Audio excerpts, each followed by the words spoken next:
5 pasos para el arrepentimiento. Reconocer nuestros pecados, sentir pesar por nuestros pecados, abandonar nuestros pecados, confesar nuestros pecados unos a otros. Luego, el 5.º paso es saber pedir perdón y también perdonar.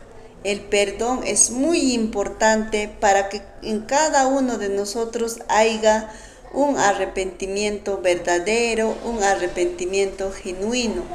Entonces te comparto estos 5 pasos para poder arrepentirnos. El primer paso era reconocer nuestro pecado. El segundo paso, sentir pesar por nuestros pecados.